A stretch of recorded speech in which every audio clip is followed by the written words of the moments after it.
Good morning. It is morning huddle time. A sense of belonging in a company actually increases job performance by 56%. It's like a lot of times all of that 3D data is there. They've done the work. They've done the engineering. They've done the slopes. They've done all the 3D polylines are already in their file. There's just a huge disconnect between what they do and the builders right now. 113,000 available unfilled construction jobs in this country, 11 million available unfilled jobs overall in this country. One of the great culture things I see in construction is people just get it done. At the end of the day, we've built 100% of the building. There's no 80-20 rule. Think of the technology that has been brought into existence in the last 60 years, and you think of the productivity gains that have, say, occurred in agriculture, which is up 1,750%, or manufacturing, which is up 400%, and construction is flat to negative. This was always supposed to just be a 6-episode mini-series, Stacy. I want to remind you of that. Good morning. It's morning huddle time. I'm here live with Matt Verderamo from Well-Built Construction Consulting. He's joining me today to celebrate Apprenticeship Week. We're here in Laurel, Maryland with IECC, Independent Electrical Contractors. And we're going to be interviewing quite a few people today, so we're happy to have you. Matt, you've joined us. This is maybe for those who have not seen Matt before. He has Might be shocking. He has stepped in for Chad before. So a little bit about yourself. Yeah. Very exciting day we got here ahead. I'm Matt Verderamo. I work with Chad Prinke, the normal host of this show for Well-Built Construction Consulting, as Stacy said. And basically our organization stands for creating positive change in the construction industry. And that really aligned with me when Chad started the business. And that's what brought me here. And I'm really excited to be a part of the huddle today. Yeah, thanks for helping me with these interview questions. We have apprentices, electrical apprentices that are going to be joining us. We're going to be talking about national and local apprenticeship, a lot of good things and resources to share with you. So first, we're going to start with Grant, if you can come join us. Welcome onto the show, Grant. Well, thank you for having me, guys. So if you can just introduce yourself and go over just a little bit of what you talked about today in your presentation. Sure. Well, good morning, everybody. Happy National Apprenticeship Week. I think it's the 9th annual, and it continues to grow. And we are so excited to be participating in the state of Maryland recognition of youth apprenticeships.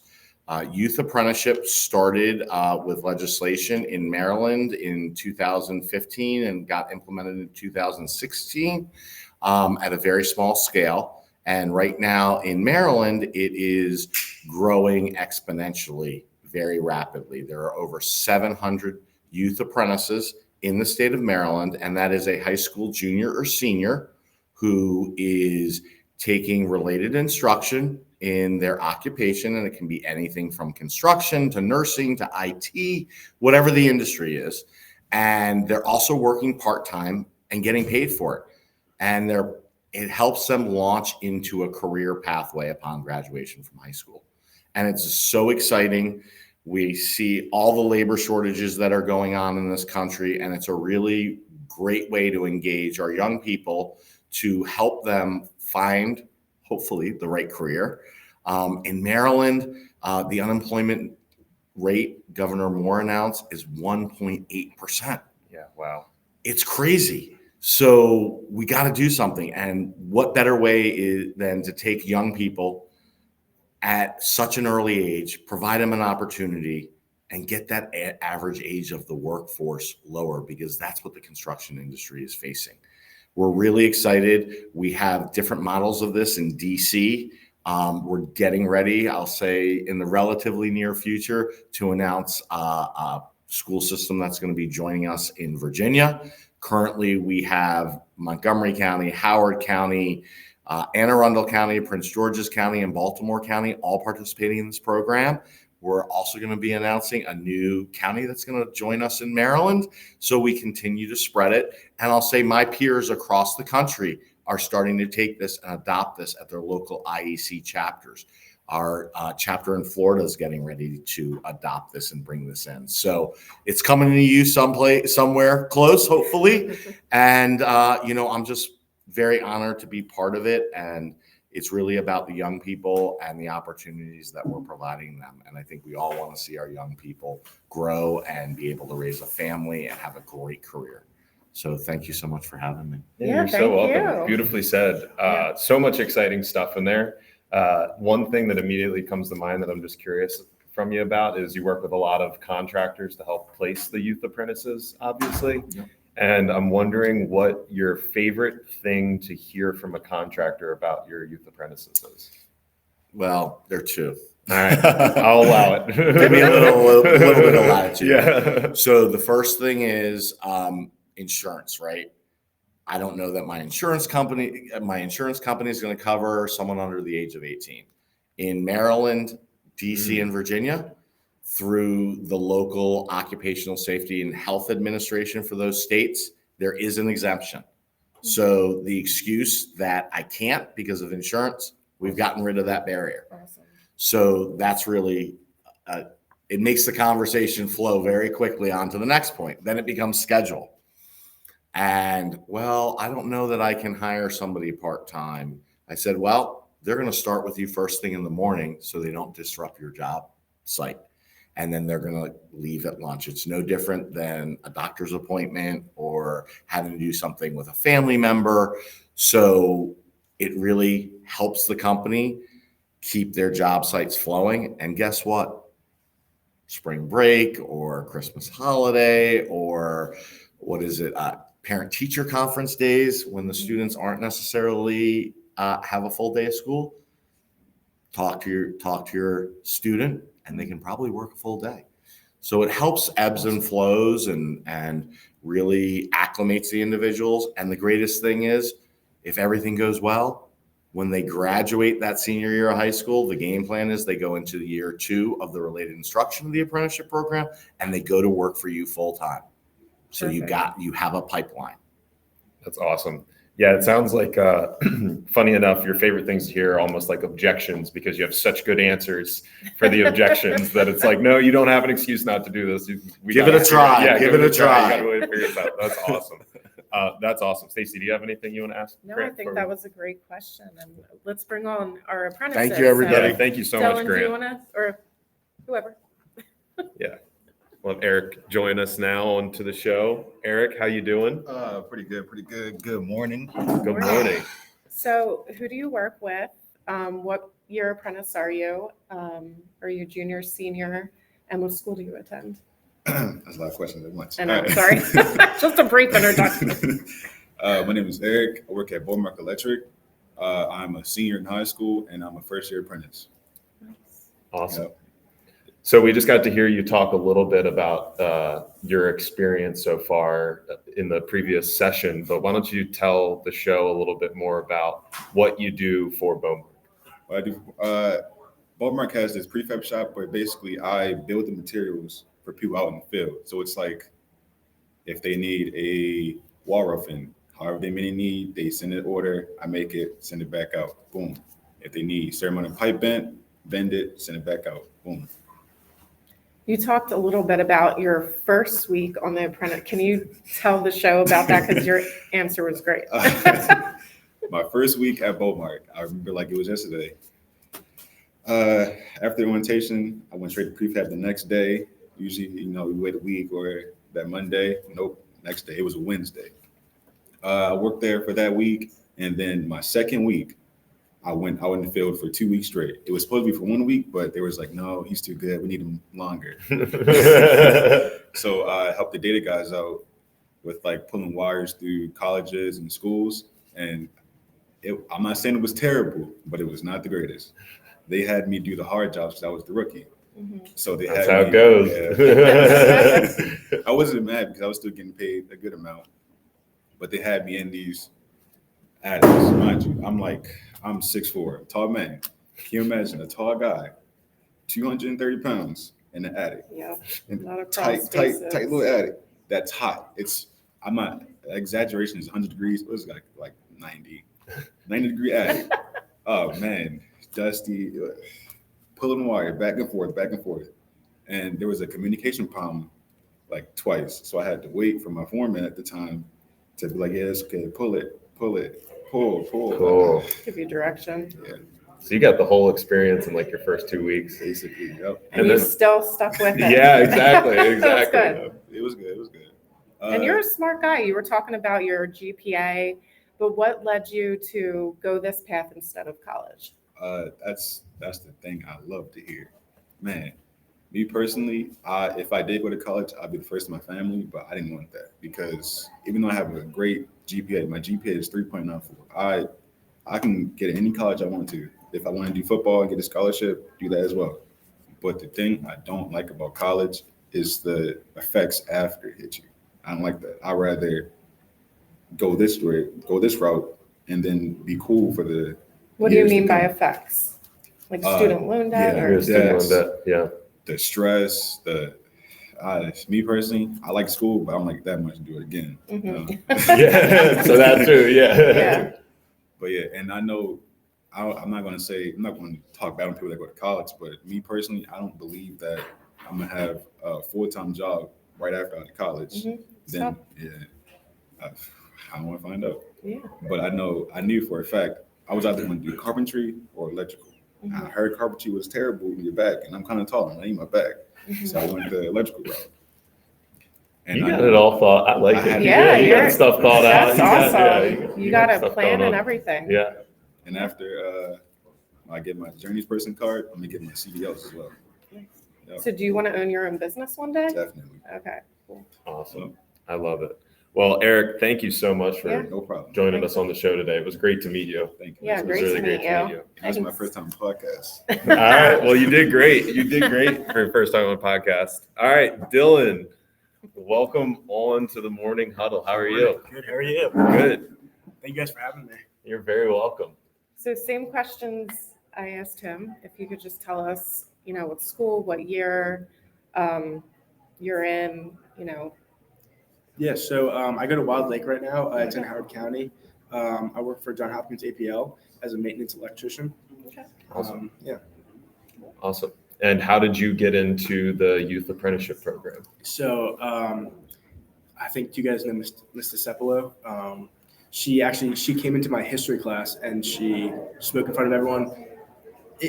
It wasn't the greatest presentation, but I got the chance to talk to her afterwards. Got to know more about it. Sounded like a great program. Work in the morning, go to school, and have the rest of your day off to go to the gym, whatever. Awesome. Yeah. So how are you? What year were you again, you said? I'm a 24. I'm a senior right now. You're a senior. Yeah. So we learned a little, we took a tour of the facility and we got to see the car wash. Yeah. So were you there? Can you talk a little bit about that for our audience, what that is and what activities you worked on? And I think they started that your first year, right? Oh, sorry. I'm a senior in high school. This is my first year here. Oh, first year Right, apprentice. Okay. Yeah. Well, But still, same question. Tell us about the car wash project. Yeah, so I believe for the car wash project, they're having almost everyone in here, first year to fourth year, build something. I think right now the first years are bending conduit right now, helping out with that in any way they can. Awesome. Yeah. Awesome. And ultimately, it's going to end up being like a fully functioning car Yeah. wash that you guys are all Yeah. wiring and connecting together, right? Yeah. Yeah. Hopefully, yeah. Yeah, that is awesome. Super cool. What would you tell another high school student that's considering going to college or the trades from your experience? Do it. Like there's really no reason not to do it. You're in high school. You really don't have that much going on. There's really no point of not doing it. The only thing is waking up early. You're already waking up early for high school. Might as well get paid to learn a trade, especially electrical. I think it's a good base for anything you want to do. No matter what, you'll always have a job. At least what I think. Whether you want to go into like finance or go to college afterwards, something else, you still have something to fall back on if something doesn't work out. yeah. Awesome. I love it. I liked earlier when we were going through this presentation, one of the speakers had said, senior year is the perfect time to try a trade because there's so much lax in your courses. So you have all that extra time. So can you quickly just walk us through like your weekly schedule now as a senior and like going through an apprenticeship program? Yeah. So right now I'll go to work at 6 a.m., leave around 12, go to school, leave school around 2:30, and then I like to go to the gym. And then I have plenty of time to go to the gym, do homework, and then whatever, like hang out with my friends still. And that's Monday through Friday? Yeah.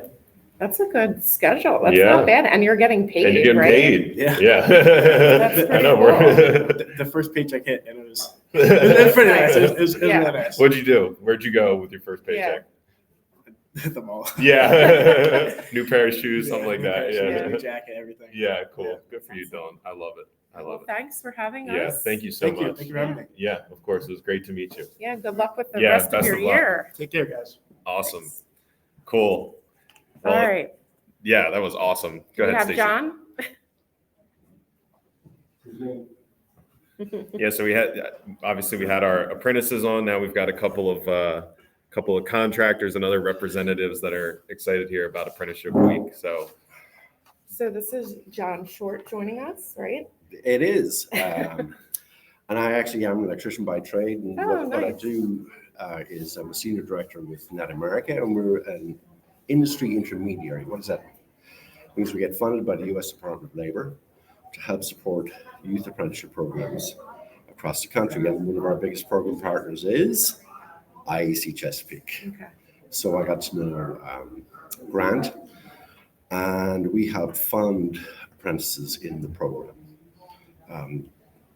It's not a lot. It's like $500 per apprentice for youth apprentices. But you know, if you look nationally, the U.S. Department of Labor has put in an awful lot more money into apprenticeship. When I first started working with them years ago, probably like 20 years ago, their budget was 30 million. Now it's 300 million. Yeah, they wow. said today was like historic. It is historic. Yeah. But It's still not enough, right? no, I mean, I come from Ireland. Ireland is the size of Connecticut. Guess how much money they spend on apprenticeship How much? per year? A lot 1 more. billion. Oh, 1 billion? 1 billion. we're way behind still. Wow. Yeah. So just to put everything into Yeah. perspective, Yeah. a lot more can be done, Mhm. but we're off to a good start.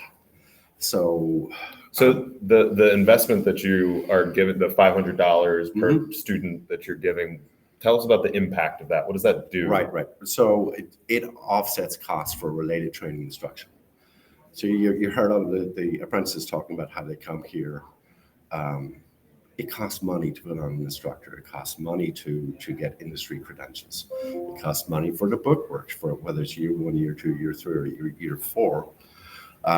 What we do is we help supplement offset the cost of the apprentices' expenses. So yeah. Awesome. With the USDOL, they've expanded into many industries: transportation, hospitality, IT, healthcare, as well as the trades. But here's the dirty little secret. We don't have enough kids coming out of high schools. Yeah. Okay. And what's happening is everybody's competing for the same few high school graduates. Yeah. Whether it's IEC Chesapeake, whether it's the military, whether it's colleges. Yeah. So what IEC Chesapeake is doing is very, very smart. Wow. They're getting to the students while they are in high school so that they can progress and get on a career pathway. How long they're going to have that advantage, I'm not so sure, because other industries are going to do the same thing. Yes. You know, we fund healthcare as well, and one of our programs up in Chicago is a high school certified nursing assistant apprenticeship program. So, you know, Is there other states doing similar models? Here's the thing, and Grant doesn't get enough credit because he put me in contact with 8 other IEC chapters across the country. Maryland is the only one that has a defined program for registered apprenticeship for youth. The others they're trying to get there, but they have to get their state legislatures on board or their governors. So it's a process. It is a process, but you know, in fairness, what IEC Chesapeake has done is just a model for the whole country. It That's really good. is. Wow. Yeah. That's No, unbelievable. it is. It's Wow.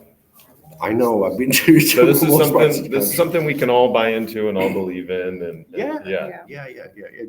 And so you have the federal government investing, but then you have the state government like Maryland and other states. They're putting more and more money into apprenticeship, into youth apprenticeship in particular as well. Right. Wow. But the template has been set here in Maryland, and other states would be very smart to adopt the same processes. Yeah. Well, I have one more thought for John before we let him go. Sure. I find most people that are involved in the apprenticeship programs and are passionate about it usually have some story, something that led you here of why it's so important to you. And I'm curious if you have that thing in mind that led you to the youth apprenticeships and supporting the future of the trades. Well, I started my apprenticeship when I was 17. When I was 21, I was a journeyman electrician. Wow. When I was 23, I volunteered for the Irish government to teach Ethiopian refugees a 2-year electrical apprenticeship in Djibouti, East Africa. Wow. That's pretty impressive. Then came to the States and became, was on the tools, was an electrical estimator. It's the pathway that's involved. You heard the students talking about and the young apprentices who are starting. They have no idea how many opportunities are out there for them. Yeah. We talk about 73,000 electricians will be needed per year across the country. There's just a huge opening. A live show, folks. A live show, folks. So yeah, I mean, I got into the electrical thing when I was 17 years of age and have no regrets. This has been a lifelong journey for you. Yeah, it's beautiful. Right. Have you ever been an instructor too? Mm-hmm. Yeah, I was an instructor in East Africa for 2 years, which is kind of interesting because I'd only been on the tools for a journeyman for 2 years, and now I had to teach it to people who were older than me. Okay. So and all the challenges that go along with that. Wow. And I'm that's sure fantastic. nationally we have challenges just getting instructors, right? We do. How do we? The best way to get an instructor is to get those who have completed an apprenticeship. Because they want to give back. Not only because for example, in Ireland, you cannot teach an apprentice unless you were a journeyman. Okay. That's just it. You need to have somebody who has. You need to have gone through the program. Gone through and I think it's the best thing for instructors to do is know their stuff. Become an expert in your field and then teach. It's a tough position because you're earning a lot of money on the job. I know. So how do you go from that to? Well, maybe you could look at somebody like me who has a broken back from the job. Right. I always talk about this idea that I have like an externship, like an exit for when soon-to-be retirees, they're leaving the field. Some of them enter like office positions after some time, but what if we did like an internship thing where they become instructors or do, I don't know, more recruiting or community service or things like that. But I think a lot of soon-to-be retirees, they don't necessarily want to retire. They don't know what opportunities are out there or how to even sell. Like maybe they don't feel comfortable, teaching a course. But a lot of them that I talk to, once they start teaching, they find a lot of reward in it. Oh yeah. So. No, I agree with you. I mean, these, journeymen and journeywomen, they've gone through it for years, like at least 20 years on the job. Right. So they would be ideal candidates to be instructors. Yeah. Right. Well, John, thank you so much. Sure. It was great to meet you. Pleasure I'm really meeting glad you. to have you on the Thanks show. so much. Sure. That was John Short. It was great to have you. We've had some of the various representatives in the industry. Now we're going to have a contractor representative. So Eric from Hawkins Electric, welcome. Yes. How are you? Good. How are you? How are you? Good. So, well, Eric, tell us about yourself. Tell us what you do. Well, I'm a CEO of Hawkins Electric Service. I am a past president of the IEC. I've been involved in the IEC Chesapeake for a very long time. think we had like 10 members when I got involved. And wow. Yeah. And when was that? That was in 1993 or 4. Wow. Do you know how many? That long ago. Yeah. It's been a while. My birth year was 1994, so sorry to tell you guys that. But I'm dating myself. Yeah. Sorry, me too. I know. I'm a child. Yeah. So I'm a second generation. My dad owned the company, and I took it over. I have 2 sons in the trade now. I know, I heard that. I like that. Yeah, I have 2 sons. Both of them went through the IEC apprenticeship. Awesome. Yeah. Wow. And so similar question to what I asked John earlier, being a business owner, it's obviously not your obligation to be a part of the apprenticeship programs or the IEC. And I'm curious how you got involved and what meaning there is in it for you. So I got involved in the IEC because I felt like there needed to be a way to give back, right? So we're all volunteers. The members are volunteers. Yeah. We volunteer our time. Through the years, we've had different programs that we've tried along with the apprenticeship. But the biggest thing that we all face is we cannot get enough people into the trade. We're all facing shortages of labor. And, we've tried different things like, prison to work. And back in, I'm dating myself again, President Clinton's time, we did the welfare for work. I was very instrumental in curriculum writing and that through the IEC. And really teaching life skills to people to get back into it. And we have always talked about, how do we get into the high schools? How do we get to the school level for the kids, right? And let them know and let their parents know that there's a different pathway to success. Everybody doesn't have to go to college. Totally. And so when we started this 4 years ago, it was I was instantly on board and had a few of the first kids to come and shadow my people, and it was good. And so the program is 4 years old, right? Yes. So this year, your first apprentices are going to be graduating. They've graduated. Yes, they've. Wow. I guess I have some that have graduated. Now they don't have enough technical hours yet, but they graduated last spring. So. And will they stay with you? Oh, they are with me. Yes, I have both of the ones that were with the original class. They're kind of doing small things on their own now. So very successful, and I'm very proud of them. So. Yeah, they said one thing about the program is investing in the youth, and then the youth is so loyal to the company that invested in them. And you do find that. I mean, I have found that with the young people that I've had come to work for me, and it, I was asked, a little bit ago, why do it? Well, for other contractors, take the leap of faith. I mean, Yes. you're giving back. We always complain about we don't have a way to get more people into our industry and into other industries. And just take that leap of faith, and you might have to do a little bit of a shift in the way you operate and you do things, but it's worth every penny of it. Awesome. I was going to ask you what you would tell other contractors, and I think that's great advice. It's take the leap of faith. It's worth it. I mean, I was with a plumbing contractor owner last week and sharing him the success that we're having with this program.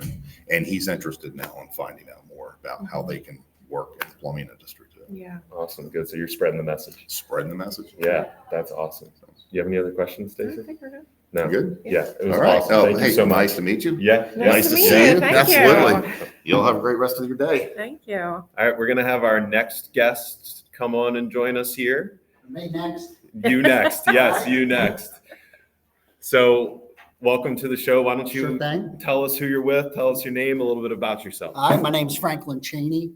I work at a company called Colonial Electric. We're located in a little south of Annapolis, Maryland. We are a company that's been around for 53 years. We do approximately 36 commercial projects right now. We're located, I said, in South Annapolis, but we do projects in Northern Virginia, all of Maryland, and DC. What type of projects? Really commercial projects that do, say, 300 condos, things like that, or different type of projects like that where we'll start from scratch or renovate, total renovations and things like that, usually from the electrical side it's a between $5 and $10 million project from the electrical side. So big money, and our company has right now, I think 141 employees. Does extremely well. I've been working with them for 7 years now. Worked in the government for 31, retired government employee, and been at Colonial for now 7 years, and very excited. And I met Grant 4 or 5 years ago, and he's got me involved with the IEC here, and what a great organization and things like that. So awesome. And so what are you doing with the IEC? Tell us more about I'm that. the Grant called me. I was on the apprenticeship committee for 2 years. He calls me one day and says, "Hey, Franklin, I think you'd make a great chairman." I said, "Grant, I'm not sure that's a good idea, but I said, as you can see from this, I don't know if you've been to this facility before, but what a fantastic facility here, and the things that they do here. And, just if he asked me for his help, certainly I can take the time to do that." So I've been the apprenticeship chairman for about a year now, and, I just asked him, I said, "Grant, how can I help you?" Because, I talked about this facility here, just in the amount of kids that they, connect to and everything else, and just trying to help out and make this a world better place. How many kids do come through this program, do you know? So right now, we laugh about the number. We have, I say kids because some of them are adults. There's 1,000 that are taking apprenticeship classes right now. Wow. So 1,000 people. Now, a couple drop out that it's under, so you don't want to say a number that's not accurate, but I'll say around 1,000. So they've signed up across the region. Not all of them are coming here. There's classes, Grant's working hard to get them all over the place. But, they take a class where they're first year, second year, third year, fourth year apprentice. And the opportunity to become after 4 years of classes, you become a journeyman electrician. Mm-hmm. And you heard the speakers here today and talk about if you graduate and become a journeyman electrician, you have that for life. And the abilities to do that, and what this organization does, it connects the kids to the program, and and that connection gets you started in an opportunity in life. And to be honest, I was telling somebody, it's probably not good for me to say, is, I went to high school. I'm close to 60 years old. I went to high school in the early 80s. And, the guys that took shop, great ladies that took shop class, I didn't pay attention.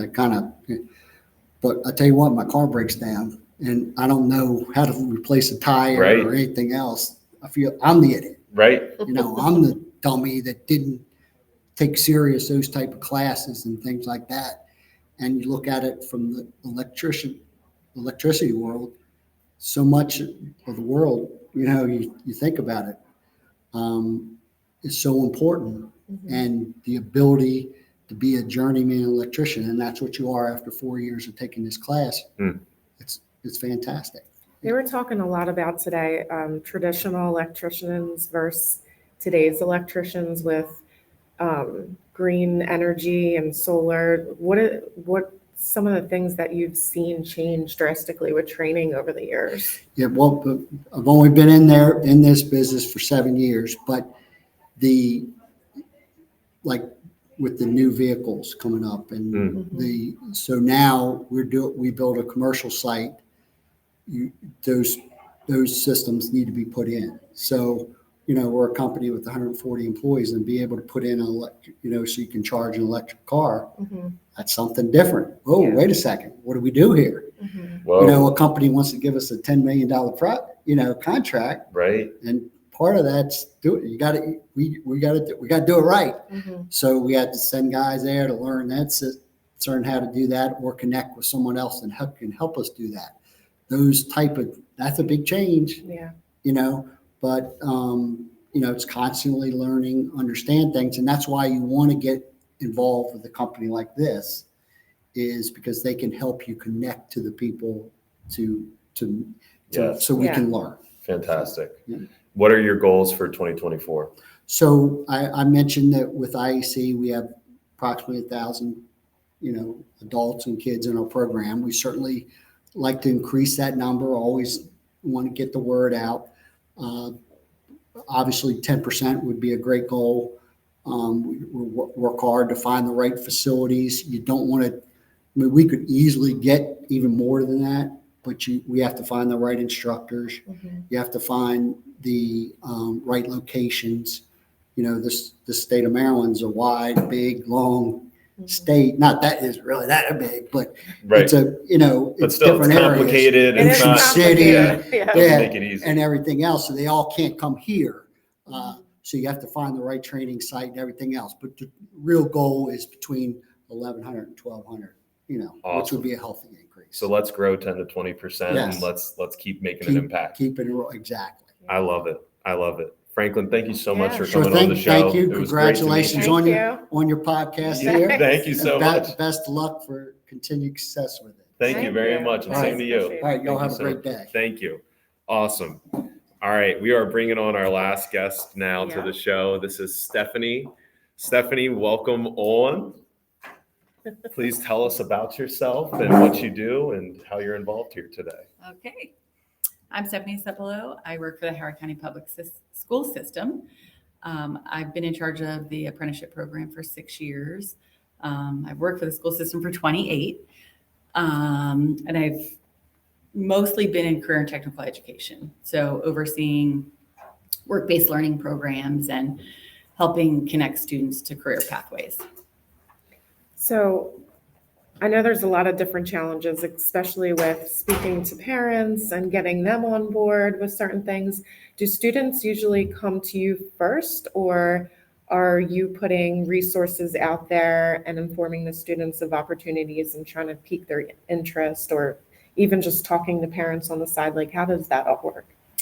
It's probably a combination of both, especially with much more information being out about youth apprenticeship and registered apprenticeship. I think it's become a national initiative. So more students and parents are hearing about it, but we really do.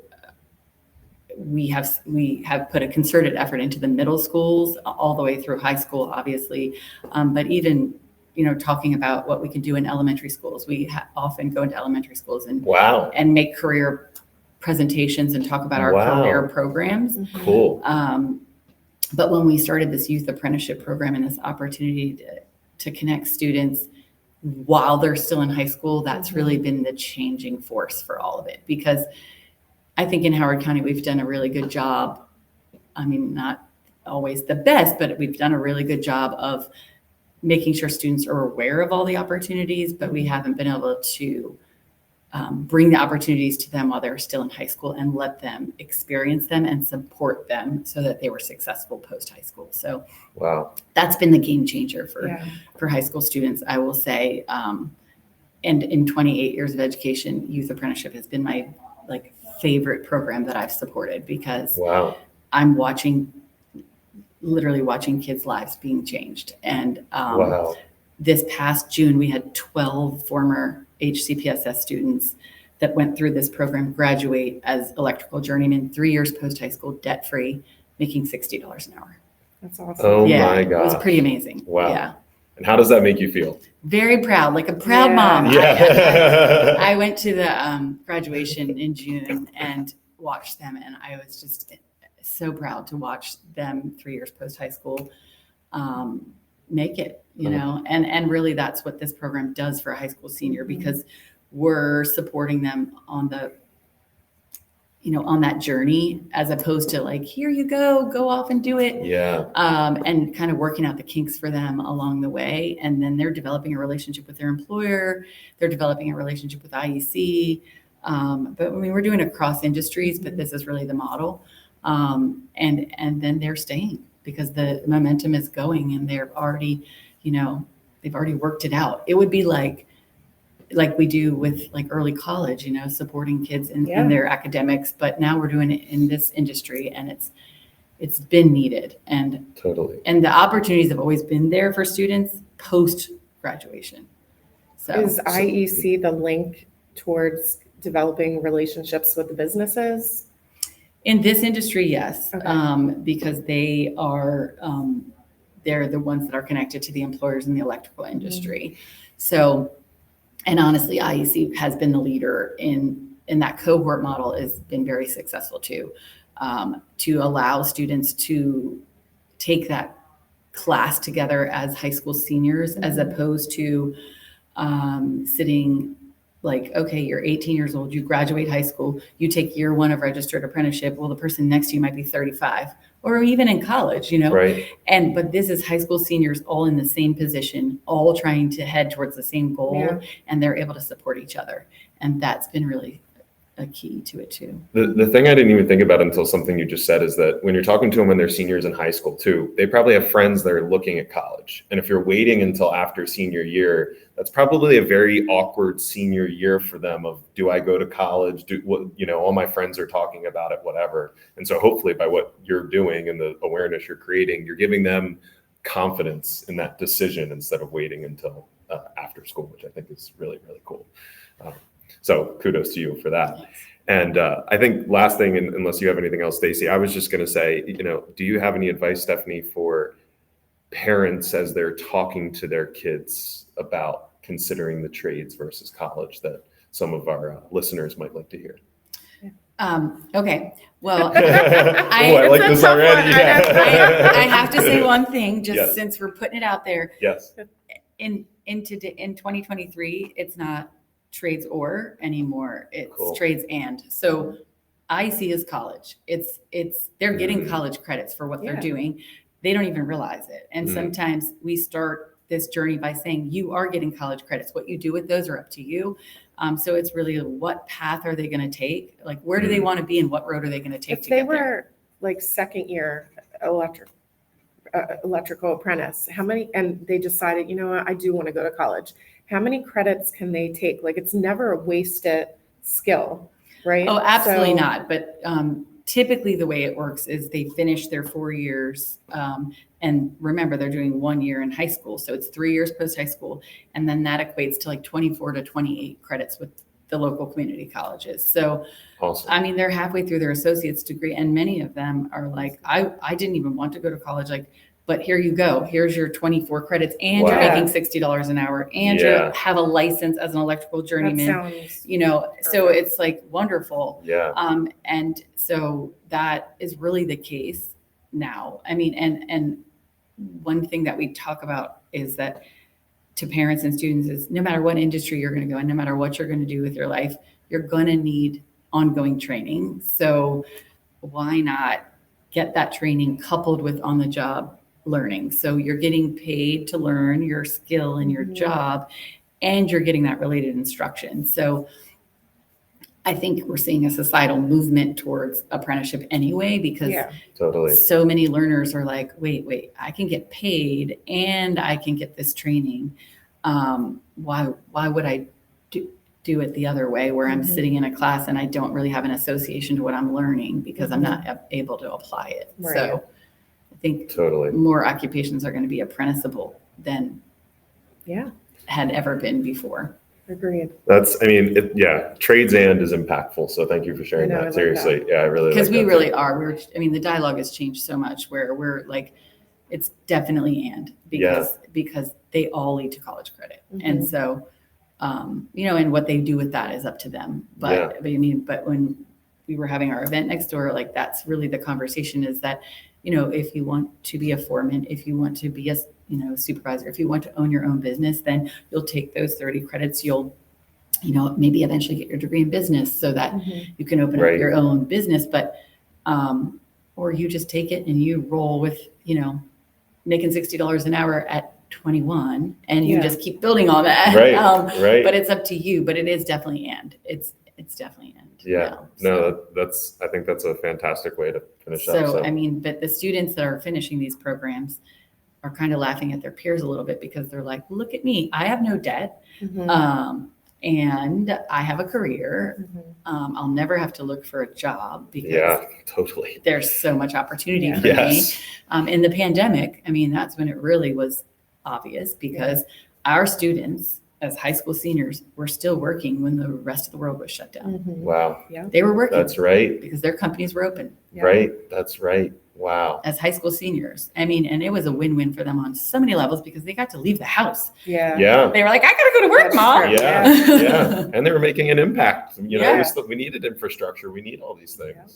That's Yeah. awesome. So Well, thank you so much, you're Stephanie. welcome. It was Thank really you for great to meet joining you. us. And It thank was you so nice much to for meet joining you. us. Yeah. Thank you so much. Cool. Well, that was a lot of fun. That was a lot of fun. We covered a lot in an hour and 15 minutes. No, 45. Oh, 45 minutes. We started at Yeah. 10:30. Sorry. Yeah, that's okay. No, time flies when you're talking about youth apprenticeship programs. Yeah. So just to wrap up a few things with the Morning Huddle, this was our special edition. We're still on break. Chad and I will be back the second week in January. We have a lot of new topics coming up. Really excited. We have the first almost 2 months scheduled out with speakers. We're still looking for some new, fresh topics and speakers. So if you want to send me an email at Stacey, STACEYH @steeltoecom.com, I'd be, pitch whoever you have that you think would be great to, get on the show, and we'd love to talk to them. And then if you want to get on our email list, our emails will pick back up. We don't want to bombard you all the time in January. So again, send me an email or a direct message and we'll add you on. And, we hope you enjoyed today's episode. We had so much fun getting a tour here at IEC and talking to everyone about electrical apprenticeships. It was a great week. It was. Right? Yeah, no, and totally. And before closing up, I just also do want to say thank you to a couple of our sponsors, Katz Abosch, accounting firm with a deep expertise in construction that serves the DC Baltimore metro area, Lawrence Law, a boutique law firm out of Baltimore that also serves the DC metro area and Baltimore area with a very deep expertise in construction, and then Frisco Woodline, who is a specialty wood supplier with a special services division that can really do some cool high-end stuff. Thank you guys for sponsoring. Final note from us, you can listen to this on Spotify, YouTube, Apple Podcasts. And if you want to be added to our newsletter so you can get updates about the show, you can also message Stacey on LinkedIn or email her at that email address she said before. Long one. Yeah. But yes, thank you guys so much for today. And Stacey, this was a lot of fun. Yeah. Thanks for joining me. Yeah. Have a great day, everyone. Yep. Have a great See ya. day.